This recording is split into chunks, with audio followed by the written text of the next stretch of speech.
Gapo yang orang tak nampak di belakang behind the scene. Ini bukan big travel. Ini big dakwah Ustaz. Tiap kali Ustaz nak live, semua ni Ustaz kena akut dulu. 3 beg besar dalam tu ada laptop, ada 2 mic, ada 5 charger. Lepas tu ada tripod pula. Tambah pula 2 supit besar. Kopi kurma ajwa, coklat kurma ajwa untuk ekonomi Masjid Itiqad Al-Mukhlisin Dakwah Center. Berat dia tu tak sedut cerita lah. Kadang-kadang berasa nak patah juga belakang ni. Allah, sebab itulah kadang-kadang banyak Ustaz sakit belakang tu. Lepas tu, siapa pula Ustaz nak kena set up live tu pula? Nak kena set up ke 3 platform, Facebook, TikTok, YouTube. Ada orang tanya, apa nak kena 3-3? Ada orang tak tengok TikTok, dia tengok Facebook. Dan ada juga orang tak tengok Facebook, dia tengok TikTok.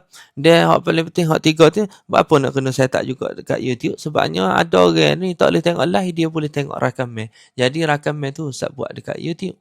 Dan semua benda ni hampir kadang-kadang siap 20 minit baru siap belakang. Ada orang tanya, Ustaz, apa tak cari pembantu? Memang ada hak boleh ikut Ustaz, tapi tak semua orang boleh set up live.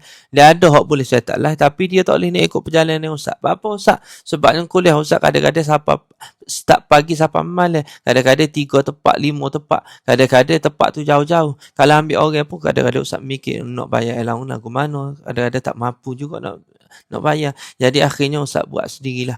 Perlahan-lahan Ustaz buat. Asalkan dakwah ni terus berjalan. Dan Ustaz teringat kepada ayat Quran. Wa allaisa lil insani illa ma sa'a. Dan gapo hak manusia buat ni, hak tu hak dia akan dapat.